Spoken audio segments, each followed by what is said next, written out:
वागीशाद्य सुमनसः सर्वार्थानामुपक्रमे यन्नत्वाः कृतकृत्याः स्युः तन्नमामि गजाननम्।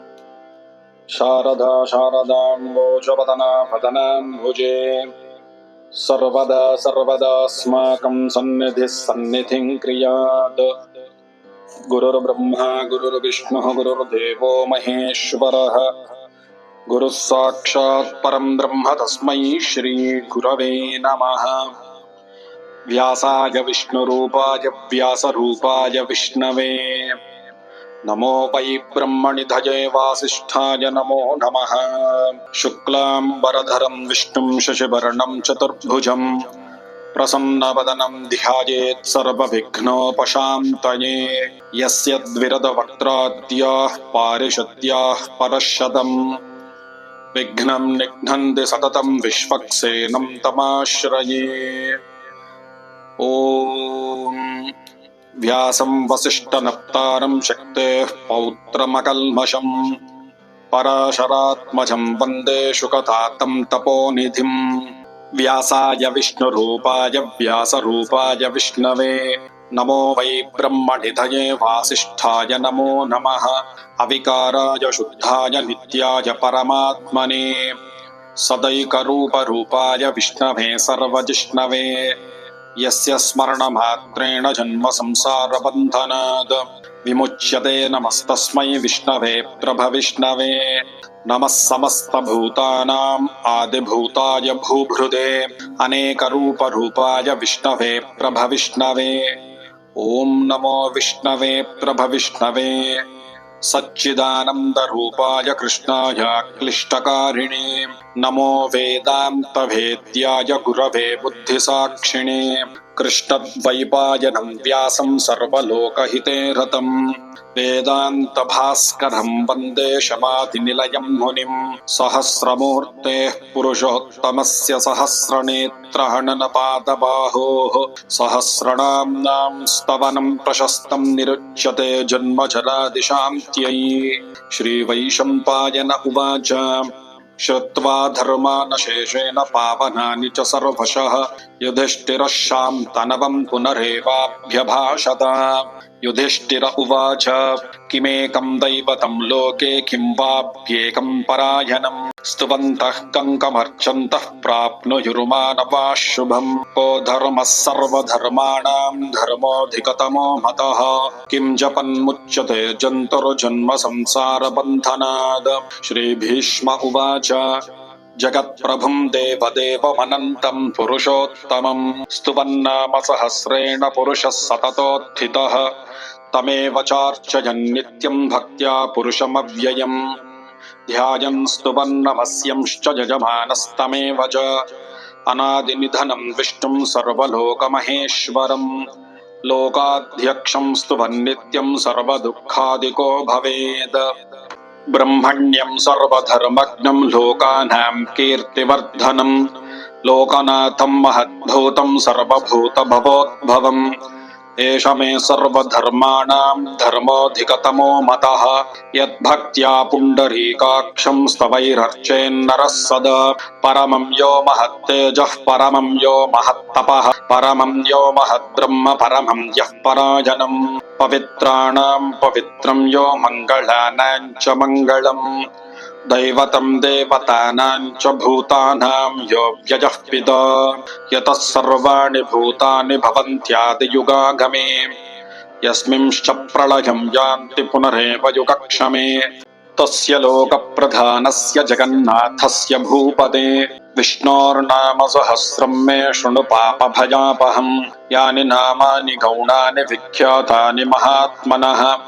ऋषिभिः परिगीतानि तानि वक्ष्यामि भूतये। ऋषिर्नाम्नां सहस्रस्य वेदव्यासो महामुनिः छन्दोनुष्टुप् तथा देवो भगवान् देवकीसुतः। अमृतांशोद्भवो बीजं शक्तिर्देवकीनन्दनः त्रिसामा हृदयं तस्य शान्त्यर्थे विनियुज्यते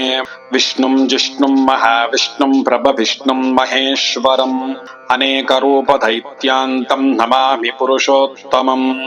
अस्य श्रीविष्णोर्दिव्यसहस्रनामस्तोत्रमहामन्त्रस्य श्रीवेदव्यासो भगवान् ऋषिः अनुष्टुप् छन्दः श्रीमहाविष्णुः परमात्मा श्रीमन्नारायणो देवता अमृतांशोद्भवो भानुरिति बीजम् देवकीनन्दनस्रष्टेति शक्तिः उद्भवः क्षोभणो देव इति परमो मन्त्रः शङ्खबृन्नन्दकी चक्रीति कीलकम् शार्ङ्गधन्वा गदाधर इत्यस्त्रम् रथाङ्गपाणिरक्षोभ्य इति नेत्रम् त्रिसामा सामकः सामेति कवचम् आनन्दम् परब्रह्मेति योनिः ऋतुः सुदर्शनः काल इति दिग्बन्धः विश्वरूप इति ध्यानम्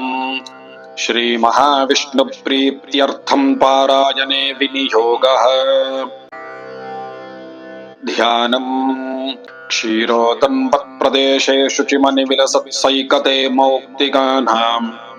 मालाक्लुप्तासनस्तस्फटिकमणिनिभैर्मौक्तिकैर्मण्डिताङ्गः शुभ्रैरभ्रैरदभ्रैरुपरि विरचितैर्मुक्तपीयूषवर्षैः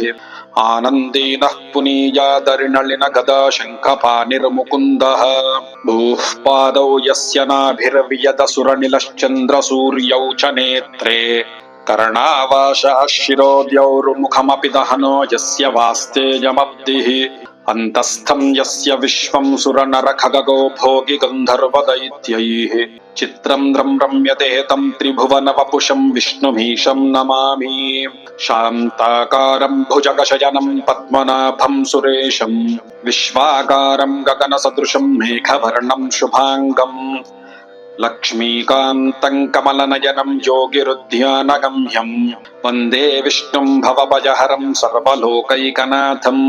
मेघश्यामं पीतकौशेयवासं श्रीवत्साङ्कं कौस्तुभोद्भासिताङ्गं पुण्योपेतं पुण्डरीकायताक्षं विष्णुं वन्दे सर्वलोकैकनाथं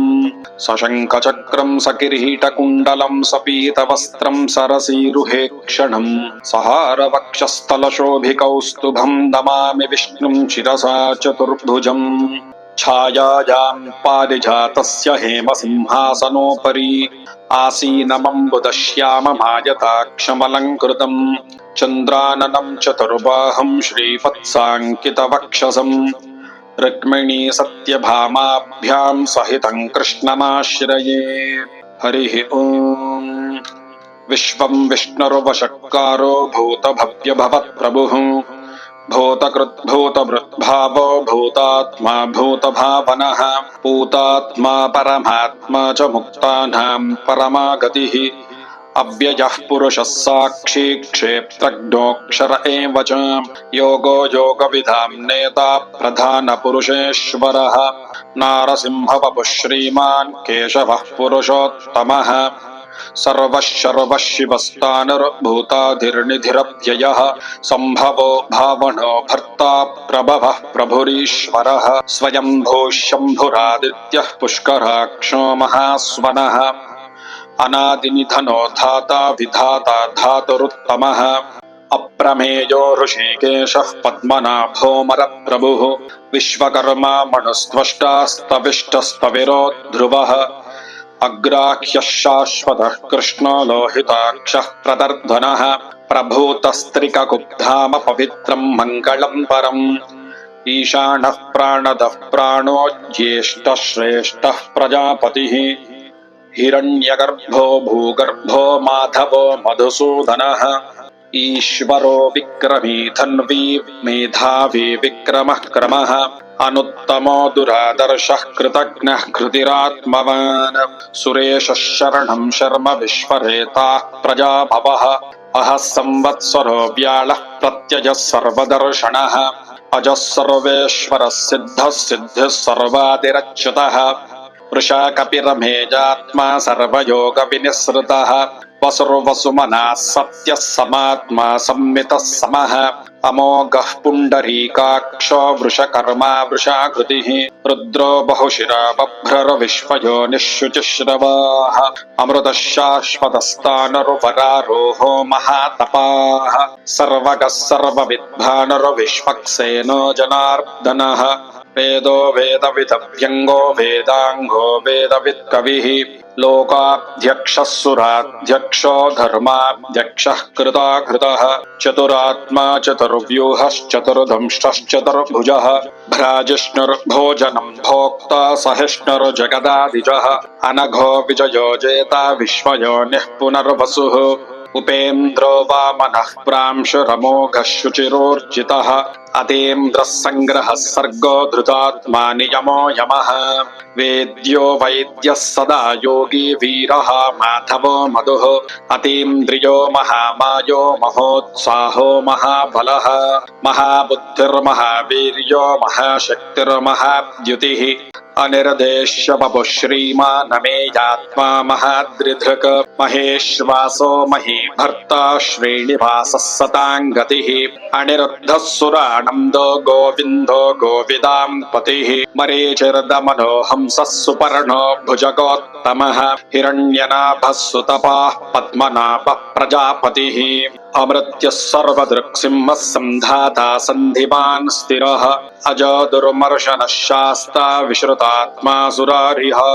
गुरुर्गुरुतमो धामः सत्यः सत्यपराक्रमः निमिषो निमिषस्रग्वी वाचस्पतिरुदारधीः अग्रणीर्ग्रामणे श्रीमान् न्यायो नेता समीरणः सहस्रमूर्धा विश्वात्मा सहस्राक्षः सहस्रपाद आवर्तनो निवृत्तात्मा संवृतः संभ्रमर्धनः अहः संवत्तगोपन्निरनिलो धरणीधरः सुप्रसादः प्रसन्नात्मा विश्वदृग्विश्वभग्विभुः सत्कर्ता सत्कृतः सादरजन्धरो नारायणो नरः असङ्ख्येयो प्रमेयात्मा विशिष्टः शिष्टकृच्छुचिः सिद्धार्थः सिद्धसङ्कल्पः सिद्धितः सिद्धिसाधनः वृषाहि वृषभो विष्णुर्वृषपर्वा वृषोधरः वर्धनो वर्धमानश्च विविक्तः श्रुतिसागरः सुभुजो दुर्धरो वाग्मी महेन्द्रो वसुतो वसुः नैकरूपो बृहद्रूपः शिबिविष्टः प्रकाशणः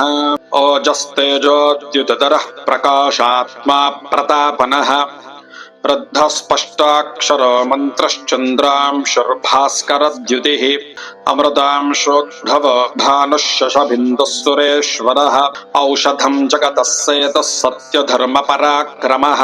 भूतभव्यभवन्नाथः पवनः पावनो नलः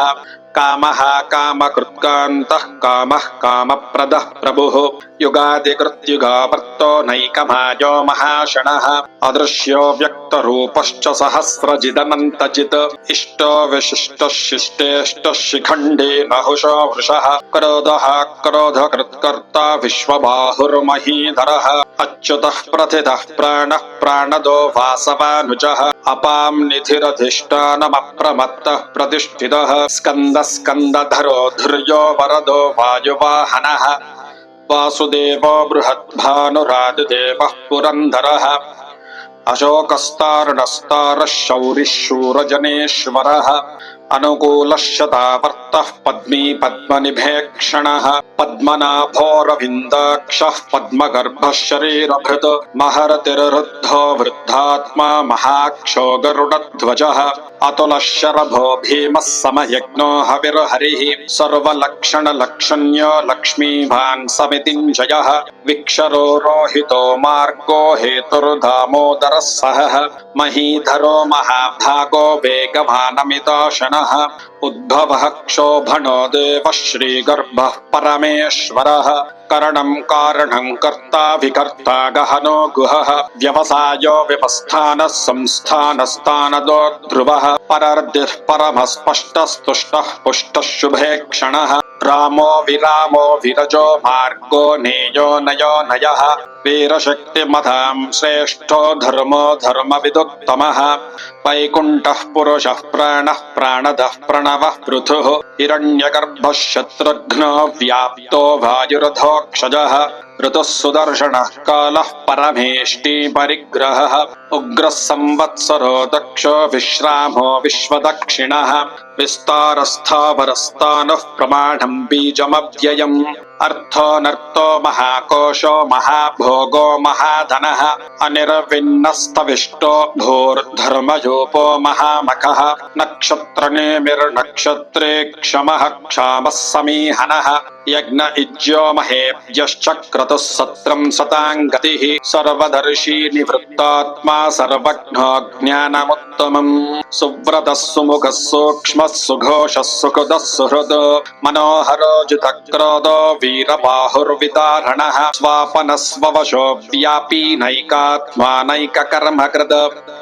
वत्सरो वत्सलो वत्सी रत्नगर्भो धनेश्वरः धर्मकृद्धर्मे सदसक्षरमक्षरम् अविज्ञाता सहस्रांशरो विधाता कृतलक्षणः गभस्तिनेमिः सत्त्वस्थः सिंहो भूतमहेश्वरः आदिदेवो महादेवो देवेशो देवभृद्गुरुः उत्तरो गोपतिर्गोप्ता ज्ञानगम्यः पुरातनः शरीरभूतभृद्भोक्ता कपीन्द्रो भूरि दक्षिणः सोमपो मृतपः सोमः पुरुजित्पुरुषोत्तमः विनयो जयः सत्यसन्धो दाशार्हः सात्पदाम् पतिः जीवो विनयिता साक्षी मुकुन्दोऽमितविक्रमः अम्भो निधिरनन्तात्मा महोदधिशयोऽन्तकः अजो महार्हः स्वाभाव्योजिता मित्रः प्रमोदनः आनन्दो नन्दनो नन्दः सत्यधर्मात्रिविक्रमः महर्षिः कपिलाचार्यः कृतज्ञो मेदिनीपतिः त्रिपदस्त्रिदशाध्यक्षो महाशृङ्गः कृतान्तकृत् महावराहो गोविन्दः सुषेणः कनकाङ्गदी गुह्यो गभीरो गहनो गुप्तश्चक्रगदाधरः वेधास्वाङ्गोजितः कृष्णो दृढः सङ्कर्षणोच्युतः वरुणो वारुणो वृक्षः पुष्कराक्षो महावनाः भगवान् भगहानन्दी वनमाली हलायुधः आदित्यो ज्योतिरादित्यः सहिष्णुर्गतिसत्तमः सुधन्वा खण्डपरशुर्दारुणो द्रविणप्रदः दिवस्पृक्सर्वदृग्व्यासो वाचस्पतिरयो निजः त्रिसामासामगः सामनिर्वाणम् भेषजम् भिषग सन्न्यासकृच्छमः शान्तो निष्ठा शान्तिः परायणम् शुभाङ्गः शान्तिदः स्रष्टा कुमुदः कुपलेशयः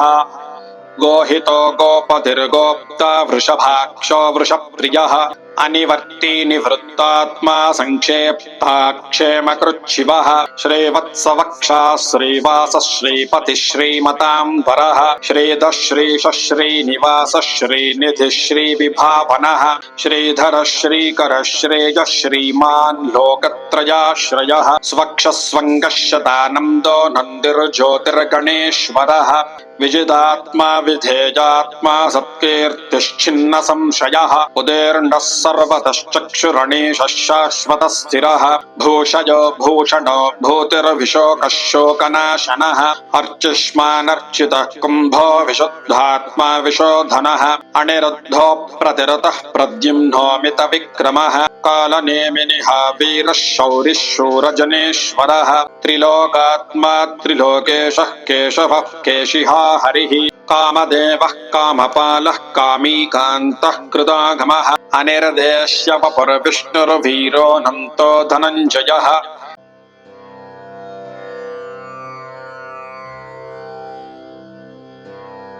ब्रह्मण्यो ब्रह्मकृत् ब्रह्मा ब्रह्म ब्रह्म विवर्धनः ब्रह्मविद्ब्राह्मणो ब्रह्मी ब्रह्मज्ञो ब्राह्मण प्रियः महाक्रमो महाकर्मा महातेजा महोरगः महाक्रतुर्महायज्वा महायज्ञो महाहविः स्तव्यस्तव प्रियस्तोत्रम् स्तुतिस्तोतार्णप्रियः पूर्णः पूरयिता पुण्यः पुण्यकीर्तिर्णामयः मनोजवस्तीर्थकरो वसुरेता वसु वसुप्रदः वसुप्रदो वासुदेवो वसुर्वसुमना हविः सद्गतिः सत्कृतिः सत्ता सद्भूतिः सत्परायणः शूरसेनो यदुश्रेष्ठः सन्निवासः सुयामुनः भूतावासो वासुदेवः सर्वासु निलयो नलः दर्पः दर्पधो दृप्तो दुर्धरोधा पराजितः विश्वमूर्तिर्महामूर्तिर्दीप्तमूर्तिरमूर्तिमान् अनेकमूर्तिरव्यक्तः शतमूर्तिः शताननः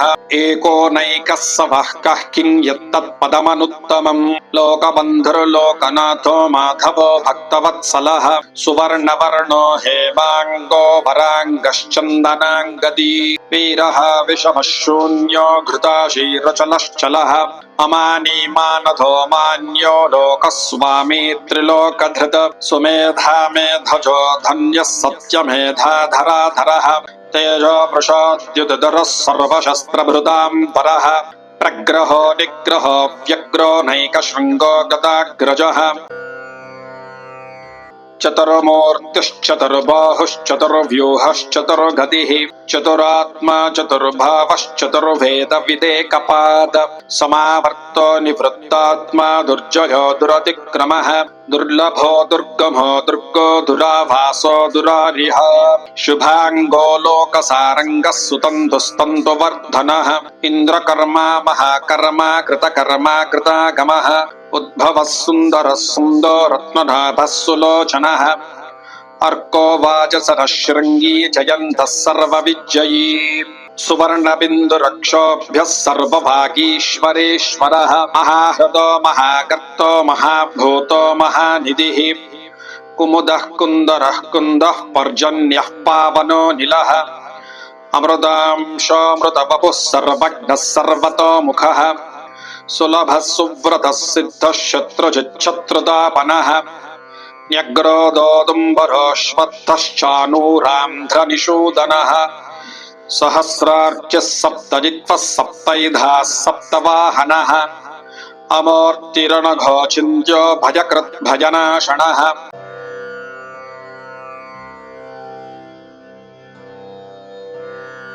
अनरबृहत्कृशस्थूलो गुणभृन्निर्गुणो महान्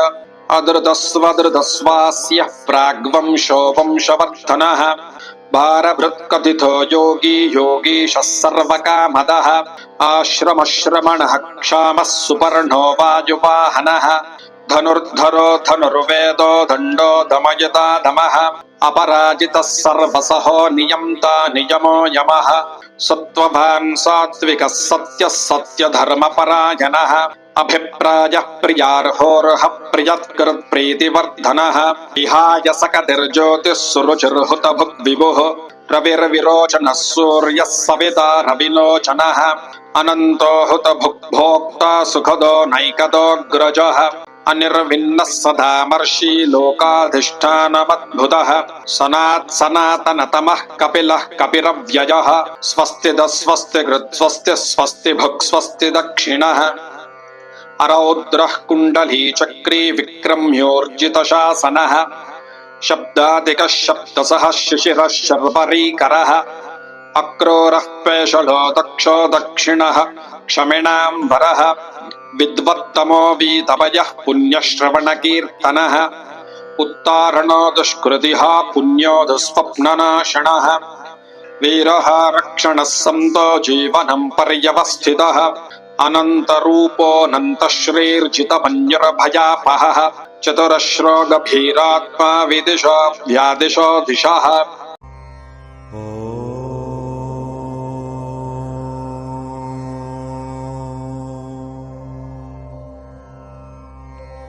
अनादिर्भूर्भुवो लक्ष्मीः सुवीरो रुचिराङ्गदः जननो जनजन्मादिर्भीमो भीमपराक्रमः आधारनिलयो धाता पुष्पहासः प्रजागरः ऊर्ध्वगः सत्पथाचारः प्राणदः प्रणवः पनः प्रमाणं प्राणनिलयः प्राणभृत् प्राणजीवनः तत्त्वं तत्त्वविदेकात्मा जन्म मृत्युजरातिगः भूर्भुवः स्वस्तरुस्तारः सविता प्रपितामहः यज्ञो यज्ञपतिर्यज्वा यज्ञाङ्गो यज्ञवाहनः यज्ञभृद्यज्ञकृत् यज्ञे यज्ञभुक् यज्ञसाधनः यज्ञान्तकृत् यज्ञगुह्यमन्नमन्नाद एव च आत्मयो निःस्वयं जातो वैकानः सामगायनः देवकीनन्दनः स्रष्टा क्षितीशः पापनाशनः शङ्खभृन्नन्दकी चक्रीशानङ्कधन्वा गदाधरः रथाङ्गपाणिरक्षोभ्यः सर्वप्रहरणायुधः श्रीसर्वप्रहरणायुध ॐ नम इति वनमाली गदीशारङ्गी शङ्खी चक्री च नन्दकी श्रीमान्नारायणो विष्णुर्वासुदेवोऽभिरक्षतु वनमाली गदीशारङ्गी शङ्खी चक्री च नन्दकी श्रीमान्नारायणो विष्णुर्वासुदेवोऽभिरक्षतु श्रीवासुदेवोऽभिरक्षत्वो नम इति इतीदं कीर्तनीयस्य केशवस्य महात्मनः नाम्नां सहस्रं दिव्यानामशेषेण प्रकीर्तितम् य इदं शृणुयात् नित्यं यश्चापि परिकीर्तयेत् नाशुभं प्राप्नुयात् किञ्चित् सोमुत्रेह च मानवः वेदान्तको ब्राह्मणः स्यात् क्षत्रियो विजयी भवेत् वैश्यो धनसमृद्ध्यः स्यात् शूद्रः सुखमवाप्नुयात् धर्मार्थी प्राप्नुयात् धर्ममर्थार्थी चार्थमाप्नुयात् कामानवाप्नुयात् कामी प्रजार्थी चाप्नुयात् प्रजाम् भक्तिमान् यः सदोक्ता यः शुचिस्तद्गतमानसः सहस्रं वासुदेवस्य नाम्नामेतत् प्रकीर्तयेत् यशः प्राप्नोति विपुलं याति प्राधान्यमेव च अचलां श्रियमाप्नोति श्रेयः प्राप्नोत्यनुत्तमम् न भयं क्वचिदाप्नोति वीर्यं तेजश्च विन्दति भवत्यरोगोद्युतिमान् बलरूपगुणान्वितः रोगार्तो मुच्यते रोगात् बद्धो मुच्येत बन्धनात् भयान् मुच्येत भीतस्त्वमुच्येतापन्न आपदः दुर्गान्यतितरत्याशु पुरुषः पुरुषोत्तमम् स्तुवन्नाम सहस्रेण नित्यं भक्तिसमन्वितः वासुदेवाश्रयो मर्त्यो वासुदेवपरायणः सर्वपापविशुद्धात्मा याति ब्रह्म सनातनम् न वासुदेव भक्तानामशुभं विद्यते क्वचित् जन्म मृत्युजरा व्याधि भयं नैवोपजायते इमं स्तवमधीयानः श्रद्धा भक्तिसमन्वितः युज्येतात्मसुखक्षान्तिः श्रीधृतिस्मृतिकीर्तिभिः न क्रोधो न च मात्सर्यं न लोभो न शुभामतिः भवन्ति कृतपुण्यानां भक्तानां पुरुषोत्तमे द्यौः स चन्द्रार्कनक्षत्रं खन्दिशो भूर्महो दधिः वासुदेवस्य वीर्येण विधृतानि महात्मनः ससुरासुरगन्धर्वं स यक्षोरगराक्षसम् जगद्वशे तिष्ठतेदं कृष्णस्य सचराचरम् इन्द्रियाणि मनोबुद्धिः सत्त्वं तेजो बलं धृतिः वासुदेवात्मकान्याहुः क्षेत्रं क्षेत्रज्ञ एव च सर्वागमानामाचारः प्रथमं परिकल्पते आचारप्रभवो धर्मो धर्मस्य प्रभुरच्युतः ऋषयः पितरो देवा महाभूतानि धातवः जङ्गमा जङ्गमञ्छेदं जगन्नारायणोद्भवम् योगो ज्ञानं तथा साङ्ख्यं विद्या शिल्पादिकर्म च वेदाः शास्त्राणि विज्ञानमेतत् सर्वं जनार्दनात् एको विष्णुर्महद्भूतं पृथग्भूतान्यनेकशः त्रीन् लोकान् व्याप्य भूतात्मा भुङ्क्ते विश्वभुगव्ययः इमं स्तवं भगवतो विष्णोर्व्यासेन कीर्तितम् पठेद्य इच्छेत् पुरुषः श्रेयः प्राप्तुं सुखानि च विश्वेश्वरमजं देवं जगतः प्रभुमव्ययम् भजन्ति ये पुष्कराक्षं न ते यान्ति पराभवम् न ते यान्ति पराभवम् ॐ नम इति अर्जुन उवाच पद्मपत्रविशालाक्ष पद्मनाभसुरोत्तम भक्तानामनुरक्तानां त्राता भव जनार्दन श्रीभगवानुवाच यो मां नाम सहस्रेण स्तोतुमिच्छति पाण्डव सोऽहमेकेन श्लोकेन स्तुत एव न संशयः स्तुत एव न संशय ॐ नम इति व्यास उवाच वासनात् वासुदेवस्य वासितं ते जगत्त्रयम् सर्वभूतनिवासोऽसि वासुदेव नमोऽस्तु ते। श्रीवासुदेव नमोऽस्तु त। ॐ नम इति। पार्वत्युवाच केनोपायेन लघुना विष्णोर्नाम सहस्रकम् पठ्यते पण्डितैर्नित्यम् श्रोतुमिच्छाम्यहम् प्रभो। ईश्वर उवाच श्रीराम राम रामेति रमे रामे मनोरमे सहस्रनाम तत्तुल्यम् राम नाम वराणने। श्रीराम राम रामेति रमे रामे मनोरमे सहस्रनाम तत्तुल्यम् राम नाम वराणने। श्रीराम नाम वराणन। ॐ नम इति। ब्रह्मोवाच नमोऽस्त्वनन्ताय सहस्रमूर्तये सहस्रपादाक्षिशिरोरुबाहवे सहस्रनाम्ने पुरुषाय शाश्वते सहस्रकोटियुगधारिणे नमः। श्रीसहस्रकोटियुगधारिण। ॐ नम इति। संजय उवाच यत्र योगीश्वरः कृष्णो यत्र पार्थो धनुर्धरः तत्र श्रीर्विजयो भूतिर्ध्रुवाणीतिर्मतिर्मम। श्रीभगवानुवाच अनन्याश्चिन्तयन्तो माम् ये जनाः पर्युपासते तेषाम् नित्याभियुक्तानाम् योगक्षेमम् वहाम्यहम्। परित्राणाय साधूनाम् विनाशाय च दुष्कृताम् धर्म संस्थापनार्थाय संभवामि युगे युगे। आर्ता विषण्णाः शिथिलाश्च भीता घोरेषु च व्याधिषु वर्तमानाः संकीर्त्य नारायण शब्दमात्रम् विमुक्तदुःखाः सुखिनो भवन्ति। इति श्रीमहाभारते शतसाहस्रिकायाम् संहितायाम् वयासिक्यामनुशासनपर्वान्तर्गत आनुशासनिकपर्वणि मोक्षधर्मे भीष्मयुधिष्ठिरसंवादे श्रीविष्णोर्दिव्यसहस्रनामस्तोत्रम् नामैकोनपञ्चशताधिकशततमोऽध्यायः। लक्ष्मीनारायण लक्ष्मीनृसिंहपरब्रह्मदेवतार्पणमस्तु। सर्वं श्रीकृष्णार्पणमस्तु। यदक्षरपदभ्रष्टं मात्राहीनं तु यद्भवेत् तत्सर्वं क्षम्यतां देव नारायण नमोऽस्तु ते। हरिः ॐ। ॐ शान्ति शान्ति शान्तिः। वागर्थविवसंपृक्तौ वागर्थप्रतिपत्तये जगतः पितरौ वन्दे पार्वती परमेश्वरौ।